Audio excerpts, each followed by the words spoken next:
Good afternoon. My name is Fatu Kamara. I am a Liberian, a journalist, an investigative journalist. I work as a reporter with OKFM Liberia and also the assistant editor of the radio station. And I'm also with New Narratives. New Narratives is an investigative Continue. Yes, is an investigative media organization and also a media development organization in Africa. We operate in the Gambia, Ghana, Liberia, and Sierra Leone. All right, you can take pictures along. The other button is for picture. Okay, so you mean you freelance for the other, or you work in two media organizations? I am a fellow with New Narratives. All right. Yes. So kindly introduce yourself. Thank you. So my name is H. Richard Fala. I'm a Liberian journalist.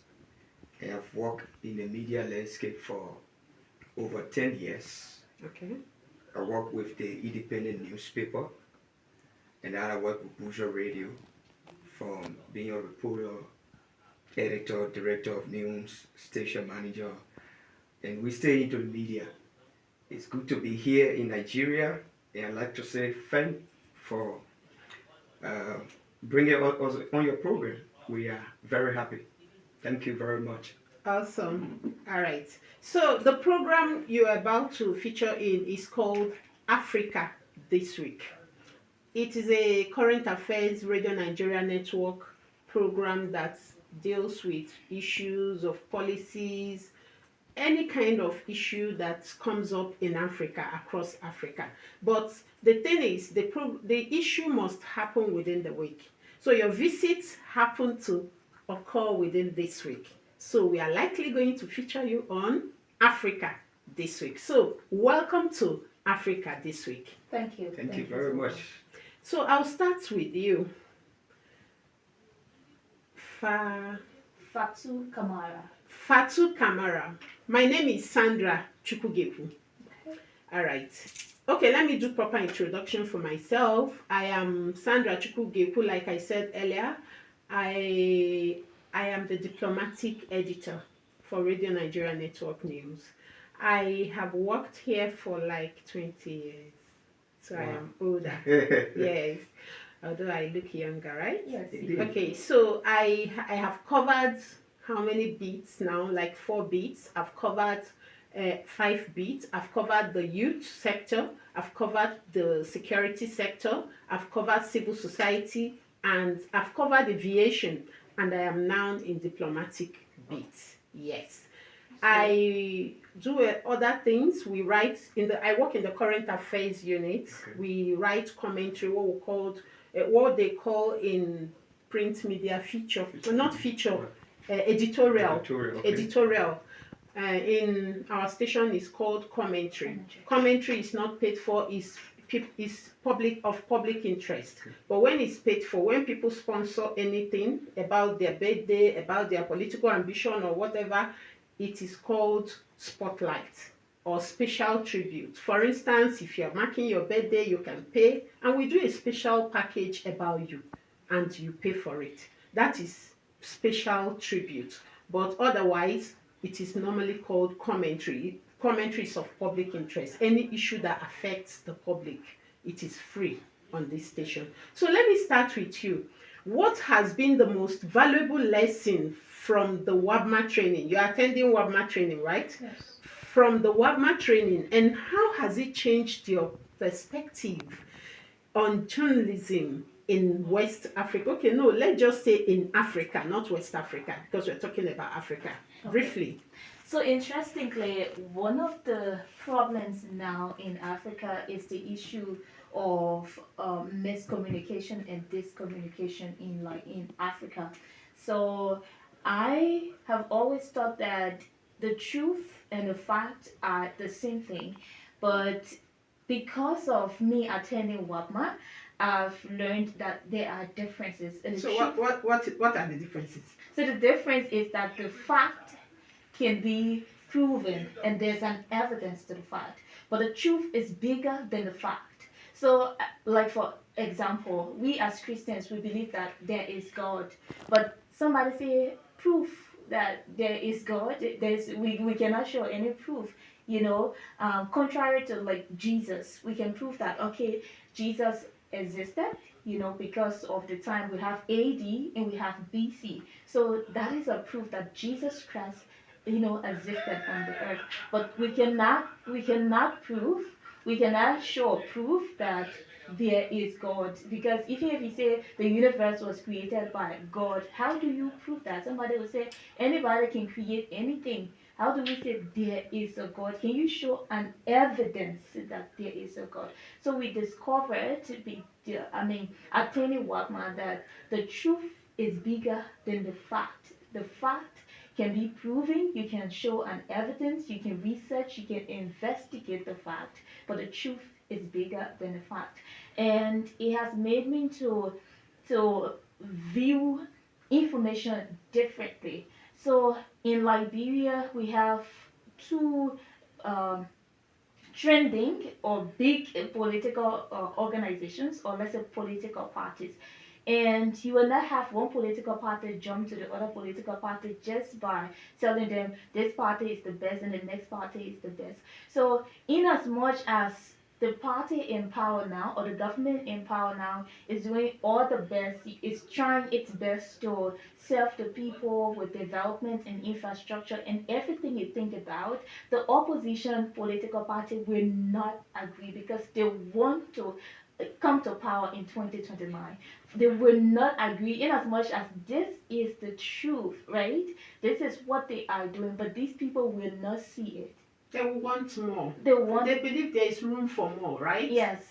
And not just this, even if there is more, they will not acknowledge that more is being done, but they will do whatever it is. This is politics. They will do whatever it is to come to power in 2029. This is why they are opposition.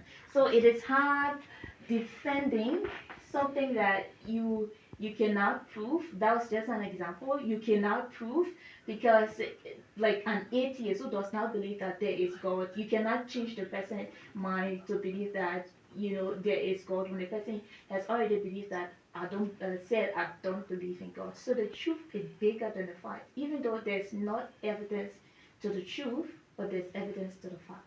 Thank you very much. So let's come over to you.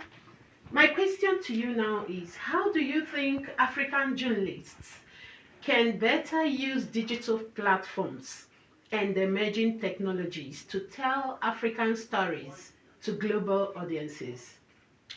Thank you. It is a very important question. And one of the reasons why we are here attending WAGMA is to be able to enlarge our understanding on what we as journalists can do using different means, different opportunities, and different platforms. One of which you have asked. Technology now is in a way where we as journalists, we've got the opportunity that we can utilize in telling different stories. So take for instance, years back or decades back, we didn't have the opportunity we have now. Yes, just like AI, right? Yeah, so we will have maybe Fatou live in Bon County, I live in Lofa. If I wanted to say something to Fatou or communicate with Fatou, I will have to write it on a piece of paper and go to the packing station, give it to somebody to carry to Fatou. Or send it through mail. Yeah. Email. The time interval at that time cannot be compared to now. Yes. Now, I could just pick a phone and just send to Fatou. So, as a journalist, especially in this current dispensation of the media environment, it is very much important that we must be able to open up ourselves to the different knowledge of what technology is. Now, technology comes in different means, different aspects. They've got disadvantages and advantages. And I think where the advantages are, those are the places we as journalists should be able to utilize. Take for instance, let's take one example. One of the most usable and follow uh, social media platform, Facebook, is part of the new media. Yes. I, as a journalist, should be able to tell stories on the Facebook different to that of an ordinary citizen. Yes. So if an ordinary citizen is telling a story about Nigeria or about Liberia, that ordinary citizen's story should be different to what I read on Facebook. In what way? How can, as a journalist, how can you tell the story differently now? What are the tools? By following what I'm being trained to follow. Yeah. I should remember that I should be very accurate when I'm writing on Facebook. Not just accurate, but what I read on Facebook should be very balanced. Yes. It should be clear. When a citizen is writing, he or she doesn't care about whether it should be balanced, it should be factual. He or she writes the way they think it should be. So that differentiates my writing on Facebook to that of an ordinary citizen. So now the public starts to compare, and the public now decide on which way to go. Is it believing a journalist or a citizen? And of course, most of the people who follow Facebook want to go the way of the journalist, because we're in a sector where, and we're in a profession where people think that journalist knows it all.